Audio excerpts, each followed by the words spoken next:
This morning, time is winding down. Մեր տարածաշրջանում կարծես խաղաղ առավոտ է բացվել։ Սպիտակ տան ղեկավարը հայտարարել է Իրանի հետ երկշաբաթյա հրադադարի մասին Թեհրանին տրված վերջնաժամկետից 2 ժամ առաջ, գրելով դրա մասին իր Truth Social ցանցում։ Պակիստանը խնդրել է 2 շաբաթով կասեցնել Իրանի նկատմամբ նախատեսվող կործանարար հարվածները, ինչի դիմաց Իրանը համաձայնել է Հորմուզի նեղուցի ամբողջական անհապաղ եւ անվտանգ բացմանը։ Հրադադարը կլինի երկկողմանի, իսկ հրադադարին համաձայնելու պատճառն այն է, որ ԱՄՆ-ն հասել է իր ռազմական նպատակներին եւ գերազանցել դրանք։ Իրանից ստացել ենք 10 կետից բաղկացած առաջարկ, որի շուրջ կարելի է բանակցել։ Իրանի հետ նախկին վեճերի գրեթե բոլոր կետերի շուրջ համաձայնություն է ձեռք բերվել, սակայն երկշաբաթյա ժամկետը թույլ կտա, որ համաձայնագիրը վերջնականացվի եւ կնքվի։ Իր հերթին Իրանի արտգործնախարար Աբբաս Արաղչին երկրի ազգային անվտանգության գերագույն խորհրդի անունից X-ում հայտարարություն է տարածել, շնորհակալություն հայտնելով Պակիստանին միջնորդական ջանքերի համար եւ նշելով, որ եթե Իրանի դեմ հարձակումները կասեցվեն, ապա Իրանի հզոր զինված ուժերը կդադարեցնեն իրենց պաշտպանական գործողությունները։ 2 շաբաթով Հորմուզի նեղուցով հնարավոր կլինի անվտանգ անցումը Իրանի զինված ուժերի համակարգմամբ եւ տեխնիկական սահմանափակումները պատշաճ կերպով հաշվի առնելով։ Բանակցություններ կընթանան հիմք ընդունելով Իրանի ներկայացած 10 կետանոց առաջարկը։ Իրանի անվտանգության խորհուրդը ընդգծել է, որ հակառակորդը անհերքելի պատմական եւ ջախջախիչ պարտություն է կրել Իրանի ժողովրդի դեմ իր անպատվաբեր, անօրինական եւ հանցավոր պատերազմում։ Իրանը մեծ հաղթանակ է տարել եւ ստիպել է Միացյալ Նահանգներին ընդունել իր 10 կետից բաղկացած առաջարկը։ ԱՄՆ-ն սկզբունքորեն պարտավորվում է առաջին հրաժարվել ագրեսիայից, երկրորդ պահպանել Իրանի վերահսկողությունը Հորմուզի նեղուցի նկատմամբ, երրորդ ճանաչել ուրանի հարստացումը, չորրորդ վերացնել բոլոր առաջնային պատժամիջոցները, հինգերորդ վերացնել բոլոր երկրորդային պատժամիջոցները, վեցերորդ անվտանգության խորհրդի բոլոր բանաձևերի դադարեցում, յոթերորդ կառավարիչների խորհրդի բոլոր բանաձևերի դադարեցում, ութերորդ վճարել փոխհատուցում Իրանին, 9-րդ դուրս բերել ԱՄՆ մարտական ուժերը տարածաշրջանից, 10-րդ դադարեցնել պատերազմը բոլոր ճակատներում, այդ թվում Լիբանանում, որոշվել է բանակցություններ անցկացնել Իսլամաբադում, առավելագույնը 15 օրվա ընթացքում մանրամասները վերջնականապես կարգավորելու համար։ Սա չի նշանակում պատերազմի ավարտ, եւ Իրանը կընդունի պատերազմի ավարտը միայն այն դեպքում, երբ 10 կետանոց ծրագրում ուրվագծված սկզբունքները համաձայնեցվեն վերջնական բանակցություններում։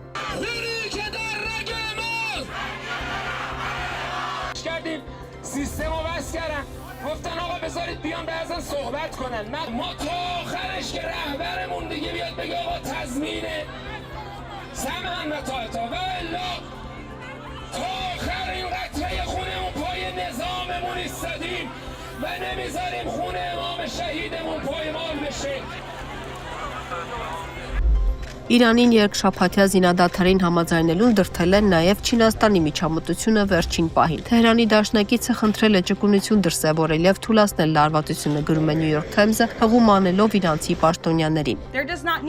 Կարճ ժամանակ անց Սպիտակ տան մամուլի քարտուղար Քերոլայն Լևիթն է գրում, թե սա Միացյալ Նահանգների հաղթանակն է, որը իրականացրին նախագահ Թրամփը եւ իրենց զինվորականները։ Իսկ արդեն Sky News հեռուստաալիքին տված հարցազրույցում նախագահ Թրամփը հայտարարել է, որ ԱՄՆ-ն պատրաստ է առանց դժվարության վերադառնալ Իրանի նկատմամբ ուժային սցենարի կիրառմանը, եթե չհաջողվի Թեհրանի հետ համաձայնեցնել ընդունելի խաղաղ գործարք։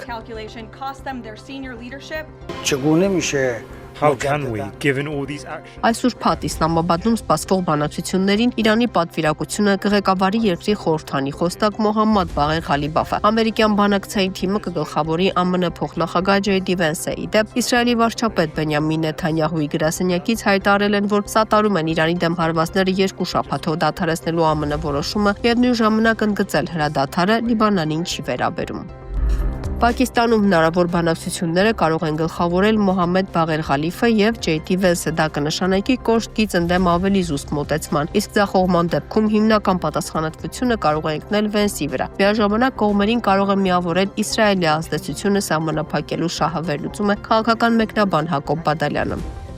Մինչև պատերազմը բանակցությունը գլխավորում էին արտգործնախարար Աբբաս Արաղչին եւ Թրամփի հատուկ բանագնաց Ուիտկոֆը։ Եթե այժմ առաջին պլան են գալիս Վենսը եւ Ղալիբաֆը, ապա ստացվում է ուշագրավ կոնտրաստ։ Ղալիբաֆը համարվում է կոշտ գծի արտահայտող, իսկ Վենսը հակառակը։ ԱՄՆ վարչակազմում նա համարվում է Իրանի դեմ պատերազմի սցենարի ընդդիմախոս։ Եթե Պակիստանում բանակցությունը լինի անարդյունք եւ վերսկսեն ռազմական գործողությունները, ապա դա փաստորեն կլինի փոխնախագահ Վենսի ձախողումը։ Հետևաբար նա իհարկե շահագրգիռ շահագրգռված է լինելու բանակցության հաջող ընթացքի հարցում։ Մյուս կողմից Պակիստանում տեղի ունենալիք բանակցությանը Իրանին ու ԱՄՆ-ին կարող են միավորվել Իսրայելը։ Խոսքս այն մասին է, որ ԱՄՆ-ն, մասնավորապես փոխնախագահ Վենսը, որը հավակնում է 2028-ին դառնալ նախագահ, թե Իրանը շահագրգռված կլինեն Իսրայելի ազդեցությունը թուլացնելու հարցում, ինչին կարող են հասնել, եթե գտնեն արդյունավետ բանակցության բանալին։ Իդեպ այդ հարցում իր շահագրգռությունն ունի նաև Պակիստանը։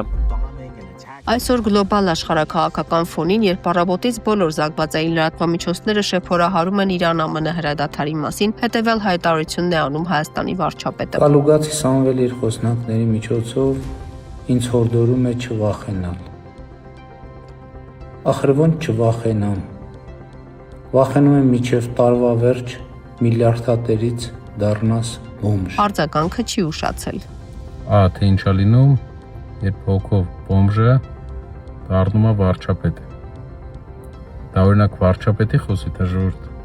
Կեսօրից հետո վարչապետը X-ի միկրոբլոգում ողջունել է Միացյալ Նահանգների եւ Իրանի կարևոր որոշումը դադարեցնել բոլոր ռազմական գործողությունները։ Փաշինյանը նաեւ բարձր է գնահատել միջնորդական ջանքերը, այդ թվում Պակիստանի ջանքերը եւ խորապես համոզված է, որ դիվանագիտությունը պետք է գերակշռի բոլոր չլուծված հարցերը լուծելու եւ Մերձավոր Արևելքում խաղաղությունը պահպանելու համար։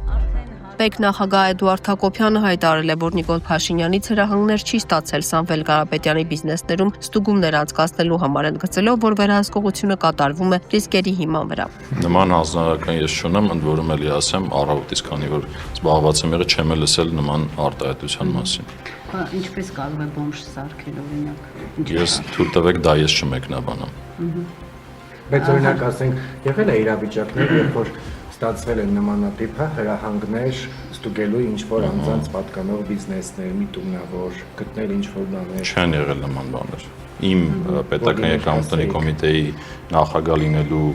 շրջանակներում չեն եղել եւ ես անցած անգամ էլ հենց այստեղ կանգնած ձեր դիմաց այդ հարցի պատասխանը տվել եմ։ Մեր վարչահարությունը իրականացվում է թիրախային ռիսկերի հիման վրա։ Այո, բարձ է։ Չէ, տեսեք, համընկ նայեք։ Այդ ստուգումները